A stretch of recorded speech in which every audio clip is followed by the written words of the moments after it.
If you're an introverted PhD student and you're currently gearing up for your first ever academic conference, the sheer terror that you are currently experiencing and the urge to just not go, that is completely understandable. I'm Dr. Elizabeth Yardley and I've been working as an academic for the last 20 years. In that time, I have attended and presented at a fair few conferences. And let me tell you this, as an introvert myself, the word conference, when people say that to me, my immediate reaction is just like, ugh, ugh, judder, don't want to go. A lot of academics and PhD students are introverts too. They dread conferences as well, but they still go to them because they are massively important. One of the reasons why conferences are so great is because they are a really fantastic opportunity for networking. And networking is another one of those words, isn't it? But the thing that you've got to remember with conferences, especially academic conferences that are within your field, that are on a specific topic that you're interested in, everybody who is going to that conference is equally as fixated and obsessed and wanting to geek out on that stuff as you are. Now, it's not very often that all of these people come together, all under one roof. So this is your opportunity to go and find your people, to connect with people who are similarly obsessed with the things that you're obsessed with. So it's great for networking, but kind of get past that word networking and the initial reaction to it and think it's about networking with people who are just like me. So conferences are really valuable and we need to figure out what we can do to make them a little bit less painful and actually enjoy them. In this video, I'll be sharing 5 top tips on how to do exactly that. So let's get into it. Firstly, prepare thoroughly. If you're presenting at the conference, make sure that you know that presentation inside out. Practice that presentation multiple times in front of multiple different people so that you know you can deliver it confidently. A lot of the nerves around presentations at conferences are because the presenter hasn't practiced enough. They're not familiar enough with the actual presentation. And whilst you know your research topic inside out, you don't know this presentation inside out. And that can often cause quite a lot of anxiety. So make sure that you are 100% confident with it. And I will link to a video up here with some presentation tips in it. If you're attending as an observer or a delegate, make sure that you take the time to read the conference programme and familiarise yourself with the topics and the sessions and the speakers who you're going to see at the conference. And make sure that ahead of time, you decide what sessions you're going to go to. Don't leave it until you're actually at the conference to figure out which ones you want to attend, which ones you don't attend. Because a conference can be quite an intense experience and having to make all of these decisions as well can be quite overwhelming. So if you take the time to look through the conference program beforehand and go, right, I want to go to that one, I want to go to that one, I want to go to that one, that is going to make things so much easier. One thing that can be really helpful for you is to draw up your own conference schedule. Have your own little calendar that includes in it only the sessions that you are going to attend. Now, this is much more preferable to having to refer to the conference program whilst you're at the conference, especially if you're at a big conference, a big international one, and the program is massive and you're constantly having to kind of wade through it and go, oh, what was I going to see today again? So make sure that you draw up your own schedule, your own little conference calendar, and that will just make your life so much easier because it's one less thing to do every day and figure out where you need to be at what time. Maybe use something like this so you can see exactly where you need to be on what day. So here you can see that Monday 9 till 11 you'll be at this particular session, Tuesday 2 till 3:30 you'll be at this particular session. So can you see how this is just so much easier than some big massive conference schedule that you have to wade through all the time? Also, for the sessions that you're planning on going to, it can be worth having a think about some questions that you want to ask the presenter before you go. So when you're actually at a conference, as I've said, it can be quite overwhelming. It can be quite kind of chaotic. And often the questions that we know we want to ask of the presenters, they just don't come into our head because loads of other stuff is going on.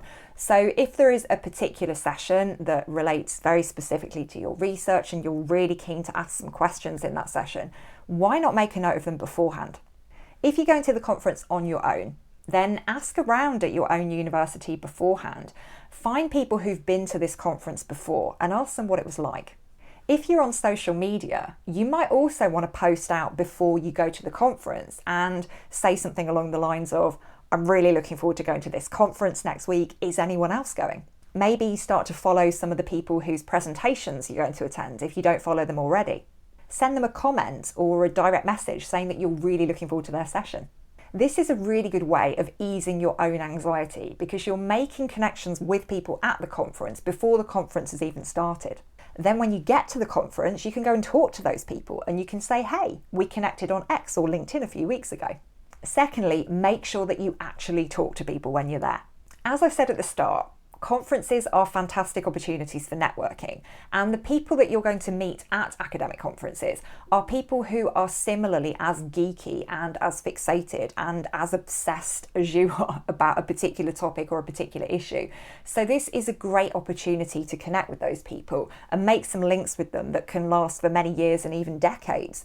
So you can go up to somebody, you can ask them about their research, and they will happily talk to you for a very long time about that, because by the time you get to a stage in your career where you're presenting at conferences, where you're a bit of an expert in your field, you're seen as a bit of an authority, your family and friends are absolutely sick to death of hearing about your research. So any opportunity to talk to somebody who has a genuine interest in what it is that you're doing is something that most academics are just going to grab. They're going to absolutely love the opportunity to talk about their own research. So please talk to people.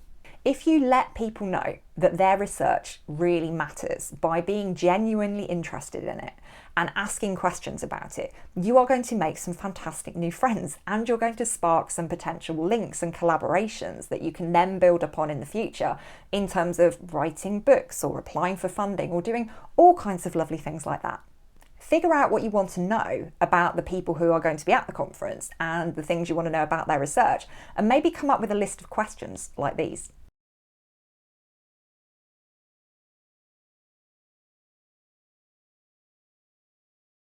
A really good thing about this, about being interested in other people and their research and asking them questions about it, is that it takes the focus off your nerves and your anxieties, because you are making it your mission to find out about other people. You are making the conference about other people rather than making it about you. And this really can work wonders for people who have a case of the conference jitters and are really like, ugh. Take the focus off yourself and put the focus onto other people.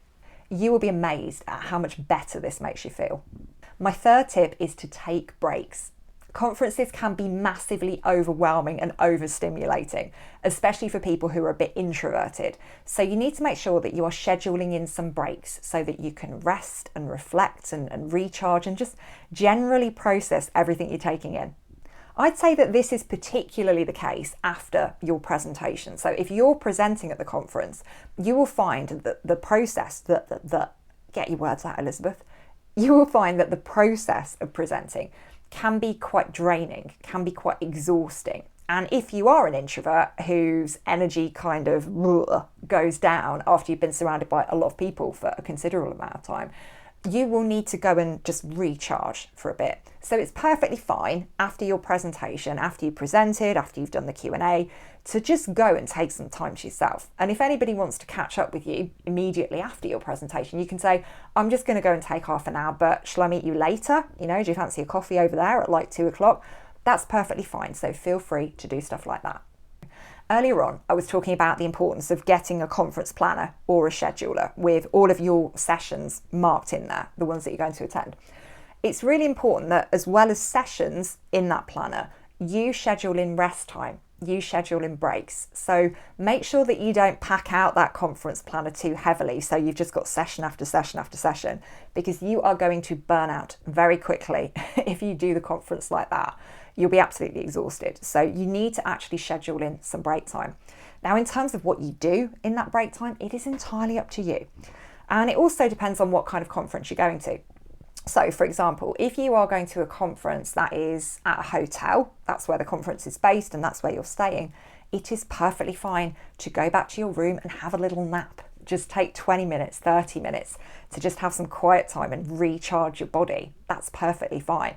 If you're into exercise, fitness, going to the gym, and there's a gym at the conference facility, go and work out in the gym for a bit. I used to do that an awful lot on the international conferences that I used to attend.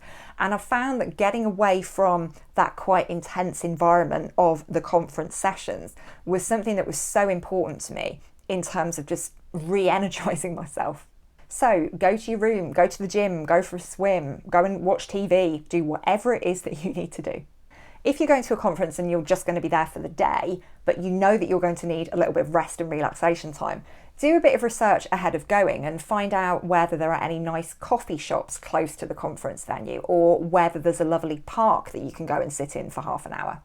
And make sure that you actually go back to the conference after you've taken your break. Don't, hot-foot it to the train station. I've never done that. Tip number 4 is dress comfortably. You'll likely be moving around the conference venue, so make sure that you wear shoes and clothes that are comfortable and that are going to make you feel confident. In terms of what to wear, that is going to depend largely on the discipline that you're in and the kind of traditions around what happens at conferences. So if you're going to a business conference, make sure that you check, because some of them have a bit of a dress code, like a smart professional dress code. But even if they do, work with that. Okay, don't wear clothes that make you feel fundamentally uncomfortable. There is still some wiggle room within that dress code, within that criteria, to wear things that are not going to make you feel really awkward. Also, be wary about wearing new clothes or new shoes to a conference, clothes that you haven't worn before and you haven't had the opportunity to test out to see whether they rub or ride up or are just fundamentally irritating. I speak from experience with this one because I wore new shoes to the American Society of Criminology conference in Atlanta a few years ago. And the new shoes were great. They looked amazing, but they rubbed like no shoe has ever rubbed my feet before. So I had to hobble off to CVS and go and buy blister plasters. And yeah, it wasn't great. Tip number 5 is to reflect afterwards. After the conference, take some time to reflect on what you've learned and what you've experienced. What were your expectations? Did they match up to reality? What did you enjoy about this conference? What did you not enjoy about this conference? What will you do differently at the next conference you attend? And speaking of that, what conference are you going to attend next? Self-awareness is really important, especially when you are an introvert doing something that makes you feel fundamentally uncomfortable, like going to conferences. But the more you can recognize themes and patterns in your experiences, the better equipped you are to flex and to adapt and change a few things for the next conference to make sure that that is a better and a more comfortable experience for you. So, to recap, my 5 tips for your first academic conference. Firstly, be prepared. Secondly, make sure you talk to people, actually network. Thirdly, take breaks. Fourthly, dress comfortably. And fifthly and lastly, make sure that you take the time to reflect afterwards. I hope this has been helpful, and do feel free to share in the comments your experiences of conferences, especially any strategies that you've used to overcome the conference jitters. I'll be back in a few days with another video full of tips and advice on how to navigate the messy and the magical and the ups and the downs of PhD life, so I'll see you there.